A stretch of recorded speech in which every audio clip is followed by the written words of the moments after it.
Hey, kembali lagi ke pembahasan IPS. Kali ini kita akan membahas tentang perdagangan internasional. Dikutip dari tirto.id, Indonesia telah melakukan impor garam sebanyak 279.701 ton selama Agustus 2020. Berdasarkan data BPS, impor tersebut memiliki nilai sebesar 10,21 juta dolar Amerika Serikat. Impor garam pada Agustus 2020 ini naik tajam mencapai 155,63% dari Agustus tahun 2019. Impor garam yang dilakukan oleh Indonesia berasal dari Australia, Selandia Baru, Thailand, Tiongkok, dan India.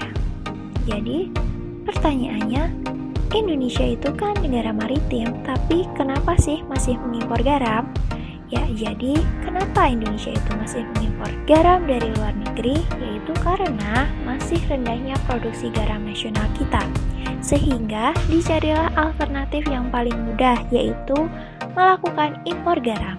Di samping masih sedikitnya ladang garam yang dimiliki oleh Indonesia, kandungan natrium klorida atau NaCl dalam garam yang mencapai 98-99% belum semuanya terpenuhi oleh produksi garam dalam negeri. Hal inilah yang menyebabkan kebutuhan industri dalam negeri lebih memilih impor garam dari luar negeri daripada menggunakan garam dari negerinya sendiri. Namun, apabila volume produksi garam tersebut bisa memenuhi permintaan pasar, nantinya hasil produksi garam dalam negeri mampu diserap oleh industri dalam negeri dan Indonesia tidak perlu lagi mengimpor untuk memenuhi kebutuhan dalam negeri. Salah satu kegiatan impor garam yang dilakukan oleh Indonesia ini masuk ke dalam salah satu bentuk perdagangan internasional. Lalu, apa sih perdagangan internasional itu? Perdagangan internasional adalah proses pertukaran barang dan jasa antara dua negara atau lebih dengan tujuan mendapatkan keuntungan atau laba. Dalam perdagangan antar negara tersebut, terdapat barang keluar dan masuk dari satu negara ke negara yang lain. Mengirim atau menjual barang ke negara lain disebut dengan ekspor.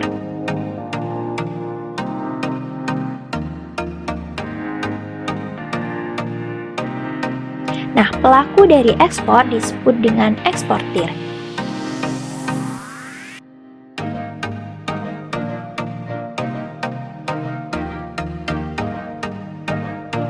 Sedangkan masuknya barang dari negara lain disebut dengan impor.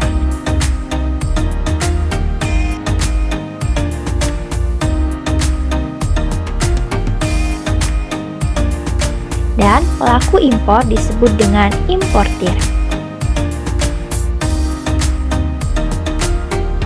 Selanjutnya, kita akan membahas tentang apa perbedaan dari perdagangan dalam negeri dan perdagangan internasional.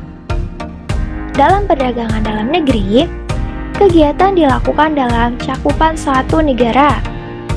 Sedangkan dalam perdagangan internasional, kegiatan perdagangannya dilakukan dalam wilayah antar negara. Perbedaan yang kedua yaitu pembeli dan penjual dalam perdagangan dalam negeri cenderung bertemu atau mengalami interaksi langsung. Sedangkan dalam perdagangan internasional, pembeli dan penjual tidak berinteraksi langsung atau bisa dikatakan dengan perdagangan internasional bagi penjual dan pembeli untuk bertatap muka secara langsung tidak semudah dalam perdagangan dalam negeri. Perbedaan yang ketiga yaitu dari mata uangnya. Perdagangan dalam negeri, mata uang yang digunakan yaitu sama. Sedangkan dalam perdagangan internasional, mata uang yang digunakan tiap negara bisa berbeda-beda. Pada perdagangan dalam negeri, tidak dikenai bea masuk, tetapi hanya dikenai retribusi. Sedangkan dalam perdagangan internasional, dikenai pajak atau bea masuk. Yang kelima, dari segi bea angkutnya.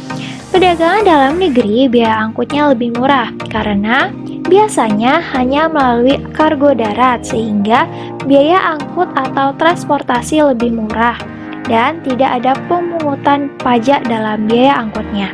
Sedangkan dalam perdagangan internasional, biaya angkutnya lebih mahal karena jarak yang ditempuh lebih jauh dan biaya transportasi relatif lebih mahal serta adanya kemungkinan dikenai pajak atas barang yang masuk ke negara tujuan.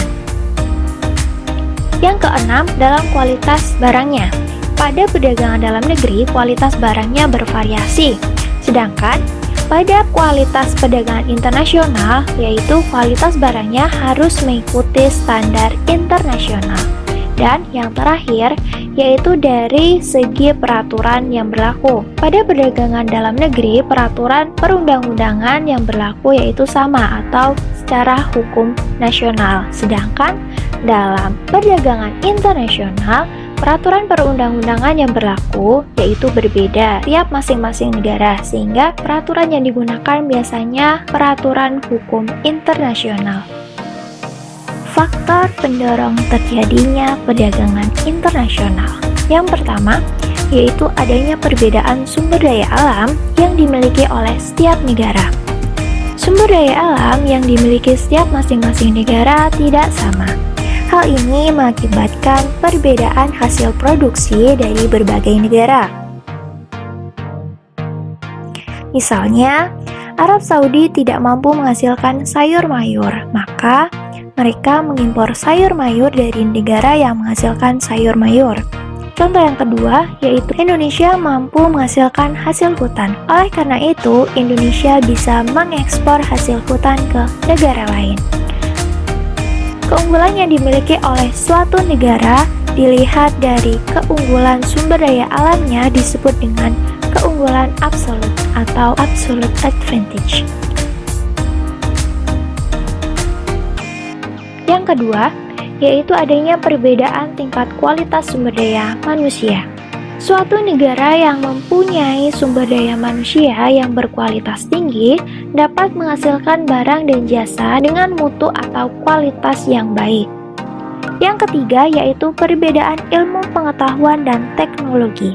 Negara yang mampu menguasai ilmu pengetahuan dan teknologi akan mampu memproduksi barang dan jasa yang lebih banyak, bermutu dan efisien dibandingkan dengan negara yang tidak menguasainya.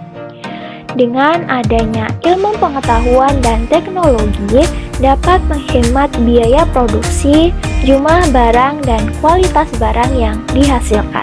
Negara yang memiliki keunggulan berupa dapat memproduksi barang dengan biaya yang lebih murah dibandingkan dengan negara lain disebut dengan cooperative advantage. Yang keempat, perbedaan budaya suatu bangsa. Perbedaan budaya suatu negara akan mempengaruhi barang yang dihasilkan. Misalnya, seni ukir dan batik Indonesia merupakan daya tarik tersendiri bagi negara lain untuk membeli barang tersebut.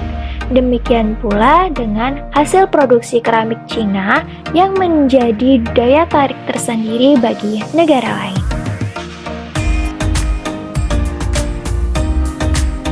Yang terakhir yaitu adanya perbedaan lain yang mempengaruhi perdagangan internasional, yaitu adanya perbedaan harga barang. Masing-masing produsen dari berbagai negara bisa memiliki harga barang yang berbeda satu sama lain, yakni dengan tujuan untuk menarik minat konsumen serta untuk mencari keuntungan yang didapatkan. Perbedaan yang lain yaitu perbedaan upah dan biaya produksi. Perbedaan upah dan biaya produksi nantinya akan mempengaruhi harga barang yang akan dipatok oleh produsen, sehingga adanya perbedaan upah dan biaya produksi juga akan menjadi penyebab munculnya perdagangan. Dan perbedaan lain yang terakhir yaitu adanya perbedaan selera. Perdagangan internasional timbul karena adanya perbedaan selera negara-negara terhadap barang dan jasa tertentu.